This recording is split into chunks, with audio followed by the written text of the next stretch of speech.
Welcome back, Honors. All right, a little change of scenery, trying to do something a little bit different here. Trying to make sure that I'm not doing my work in the same place every single day, you know what I mean? Leading to that kind of monotonous routine to where you're going to start resenting certain rooms in your house, right? So I would highly suggest you do the same.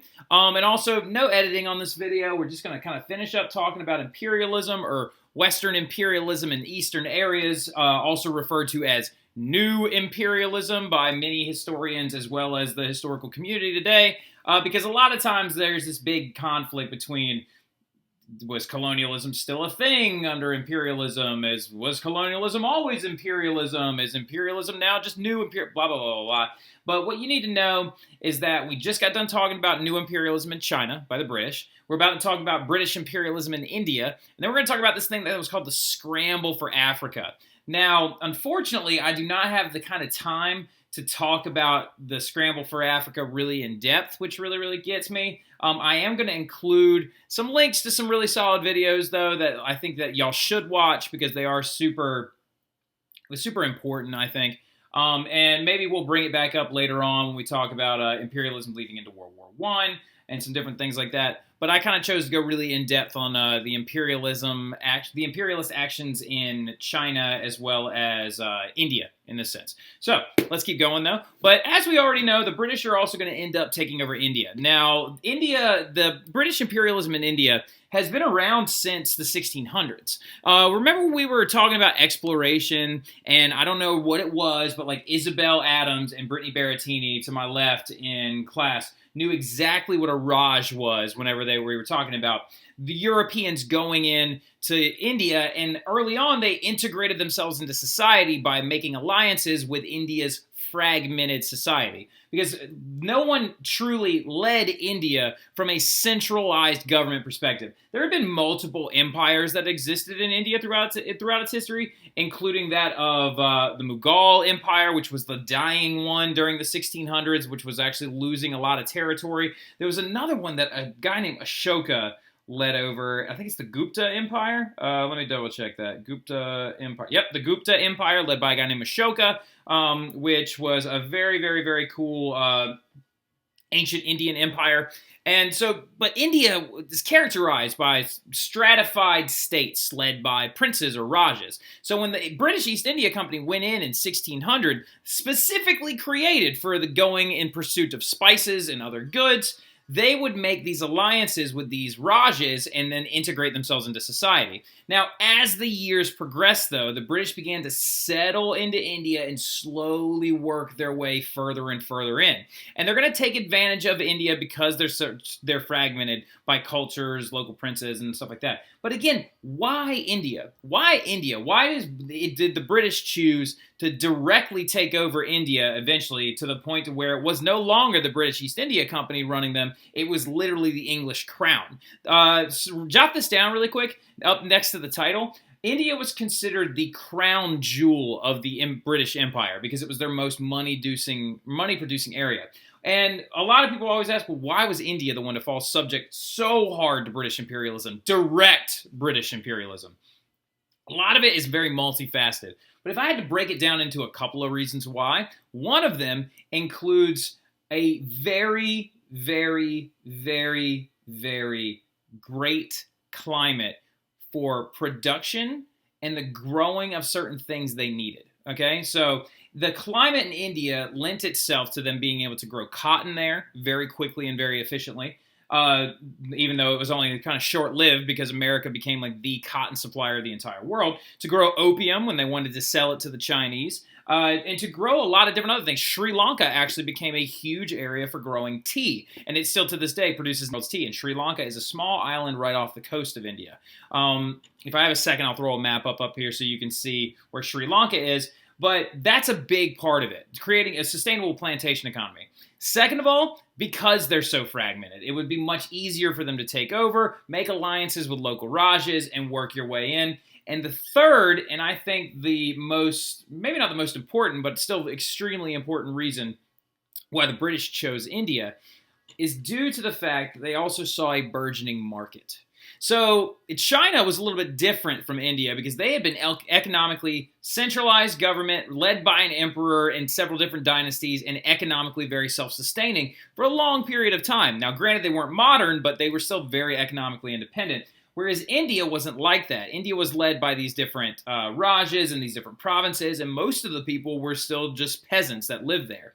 So when the British got there, they saw a place that would be a great buyer of their goods. The cheap cotton textiles that were coming out of British factories at this point, India became a major market for them, somewhere they could go sell these things to people that didn't necessarily have access to them, okay? So that's why India. So again, I'm saying because the climate there, good for farming.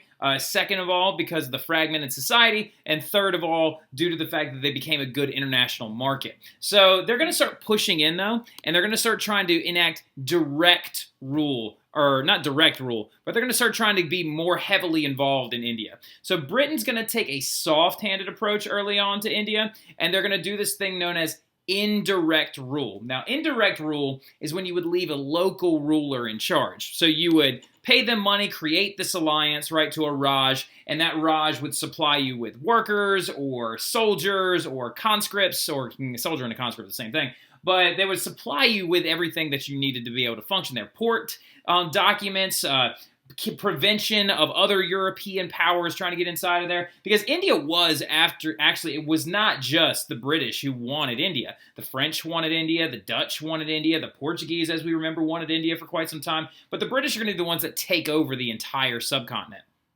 Now, with indirect rule, though, you leave a local ruler in charge. You convince this Raj to sign a document with you, and then he'll actually agree to continue to supply you with all the things you need. He has now just become your indirect ruler. See, this is the big difference between imperialism and colonialism.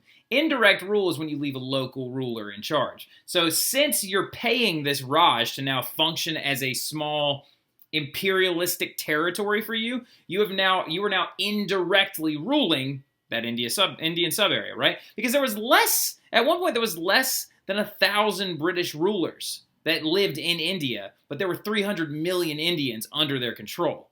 I mean, this is absolutely wild. By the height of this whole thing, there's only ever 4,000 British direct rulers there, but they're supplied with over 400 million Indians to work for them. So even early on, they took a very soft-handed approach to it. Now, when I say soft, I don't mean that they were nice to them, because one of the biggest reasons why they are going to be able to take over such a vast area is through a lot of military action, direct takeover of some small states, and the suppression of rebellions. Now, Britain's motives, though, changed dramatically in India to militaristic, right? They turned into very militaristic. They wanted to be able to have a military stronghold there. They wanted to take advantage of this new market and sell to the entire continent, not just certain areas.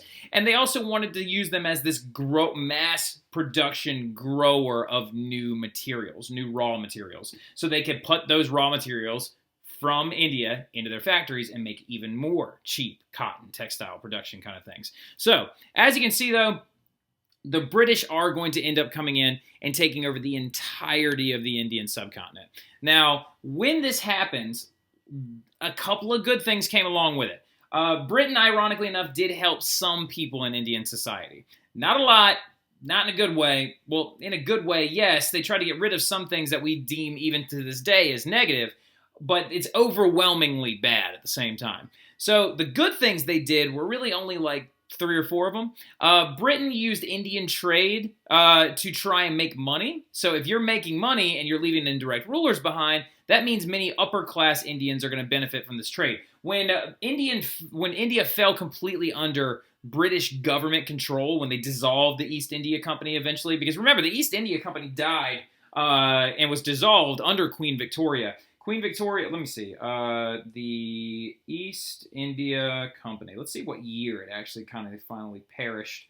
The British East India Company ceased operations in 1874 and were dissolved completely by Queen Victoria. And Queen Victoria took over, well, she didn't take it over purposefully, but she sent the military there to create an Indian state completely controlled by the English government. So Queen Victoria is going to be the big one there. Queen Victoria is the ruler of the 1800s when you're talking about England. Now, Britain though, is going to use Indian trade to make a lot of money. This is going to create, for the very first time, an Indian middle class. So it wasn't just going to be the peasantry and the Rajas anymore. Now it was setting up kind of this burgeoning small middle class in India, giving some land rights and some wealth to some other types of India and spreading their wealth around a little bit. So another thing they're going to try and destroy is the caste system. Now the caste system is a very, very messed up system that existed as a part of the Hindu faith. Now, I'm not saying that Hindus are not nice people, because they actually are. Their entire religion revolves around universal forces and being good to one another so that good things can happen to the universal, like to other people in the universe, and projecting positive things. And like, it's a fantastically cool religion. But at the same time, the caste system was a societal perspective used by their religion to try and explain how basically, if you were poor, it's because in a past life you were a bad person. So as a part of the Indian caste system, which is actually demonstrated right down here in this little chart, you basically had 5 Indian classes, right? Yeah, inside of this caste system. It's a social class system.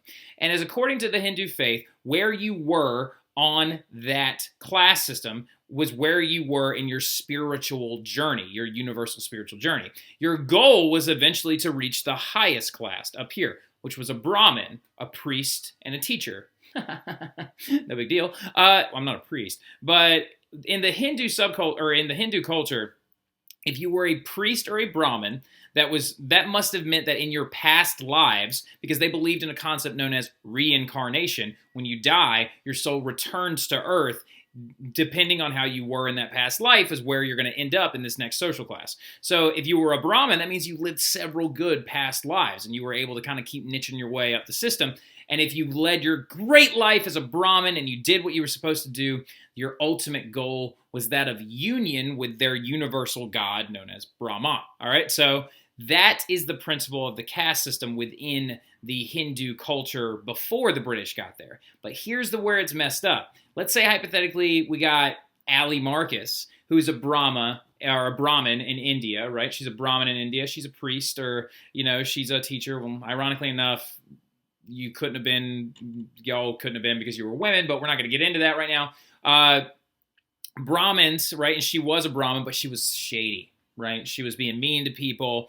She pushed Jaden down. She tripped Katie at track practice one day. Was being just a real big jerk. When she dies and comes back, according to the wheel of karma and according to the universal forces that were guiding her life, she would be reincarnated a class below Brahmin. As in kind of like you were a bad person, now you're going to keep going down. And the lowest class out of all of them was known as the Dalits, or the Untouchables. Now, the Untouchables were heavily persecuted by other Indians in their religion. Dalits weren't allowed to live in certain areas of the city because they were too poor, or considered too poor. Dalits had to carry an instrument around with them called a clapper, which was 2 pieces of wood that was like this, to warn the people in the streets that they were coming, because everybody in India thought that they spread disease. So now you see what I'm talking about. The British tried to get rid of this caste system, and they were like, no, you shouldn't be stuck in a certain class. Let's get rid of this caste system. Let's make this more of a free-flowing economy. Now, the problem with this, too, though, is that you're throwing their religious perspectives out the window, which is really messed up. And you don't want to force Christian laws onto a non-Christian community, but still. So that's the caste system that they try to get rid of. They're going to improve roads. They also tried to improve women's places in society. They tried to give women more rights in the Indian society. Because I don't know, there's this one practice that you can actually see right down here, known as sati, that they outlawed completely. Now, that the British are going to outlaw completely because they saw it as kind of vindictive and messed up to women. Now, what sati is S-U-T-T-E-E, was when if a Hindu man died, his wife was expected, since she was basically considered non in the caste system whatsoever, she was expected to jump on her husband's funeral fire or be executed because she was nothing without her husband in the Indian society pre-British, which is a very, very, very, very messed up thing that the British tried to outlaw, which is we would see as a progressively good thing now. But going forward, all these good things are going to be wildly outweighed by the negative things that the British did while they were a part of Indian society. The biggest thing is they're going to lead to several revolts. Now, the biggest out of these revolts was known as the Sepoy Mutiny of 1857. Now, what a sepoy is they're these guys right here, okay? So if you see a man wearing something like this, that means he's a regular sepoy soldier. He is like a ground troop. He's like not a rank up. So the sepoys were drafted Indian soldiers. So remember when I said indirect rule and how there was only about like a couple thousand British at any given moment to rule over 300 million Indian people? Well, when the British took direct control over India and called them their crown jewel and actually took over the Indian subcontinent altogether, they forced Indian men to actually be soldiers in their army, and they called them sepoys. Now, the sepoys were given a lot of negative stuff. Their officers were not considered anywhere close to the ranking of that of a British soldier. This is one of their officers right here, and this is a regular conscript.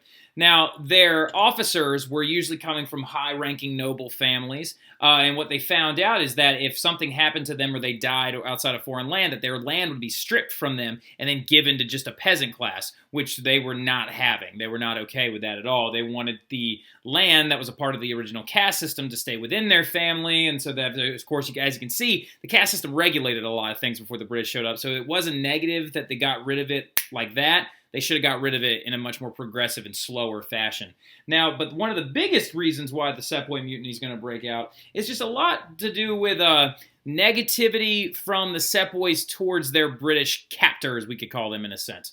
So the Sepoys were all given this type of rifle that you see them holding in their hands. It's called an 1837 Enfield rifle. Now, the Enfield rifle is a front-loading musket. It's not like the Dreisen needle gun we talked about with the unification of Germany. With a front-loading musket, you're carrying around with you a small bag of cartridges. Now, these cartridges would kind of look like this pen a little bit. They actually look a little bit more like a, best thing I can compare them to is a cigarette. Like they're about like this long, and they're about that big wide. And let's see if I can look up one real fast for you, just so I can give you some kind of perspective. Here we go. So this is what the cartridges looked like. All right.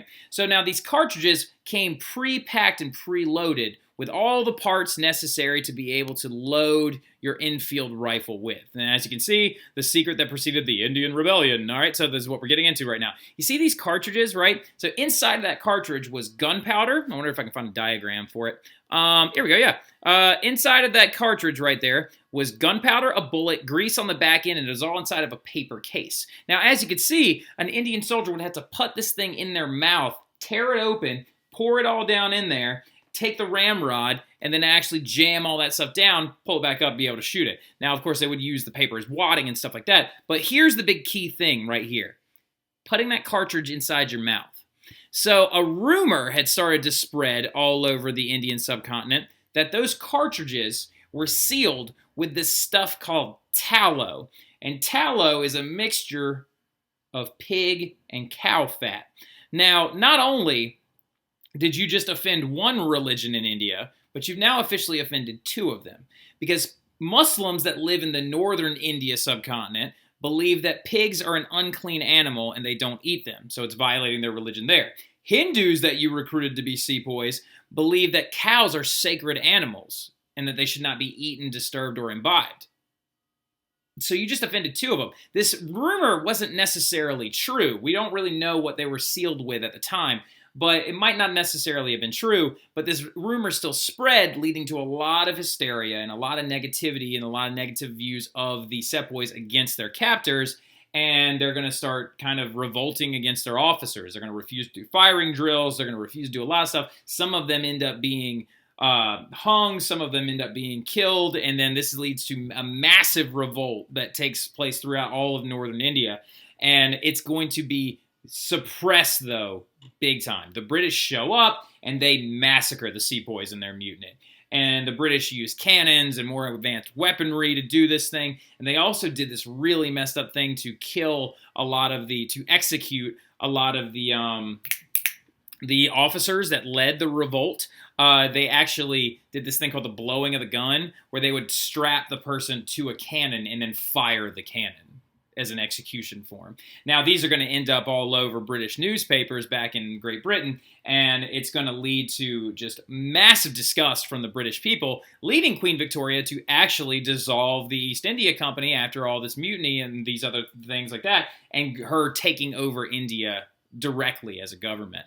Now, they're also going to force Christian laws on Hindus, and Hindus are going to resist. Deforestation is a huge negative thing as well. They're going to burn down forests, build factories and railroads to try and create more of a plantation-style economy and areas for them to actually be able to plant cotton plantations as well as grow opium. Now, the population growth also in India that's going to come about due to the massive amount of British imperialism, because they did bring with them medicines and other things like that. Population growth in India is going to actually cause famine within the Indian population, which is also absolutely terrible. Now, the other place that the Europeans are going to go is not necessarily the first stop. It's actually one of the later ones. This is actually a typo. So it's one of the later stops. It was that of Africa.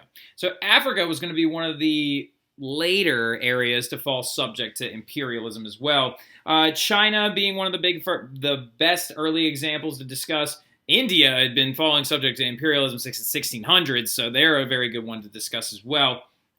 Now, Africa, though, when it falls subject to imperialism, it falls hard, and it falls to the entire European continent.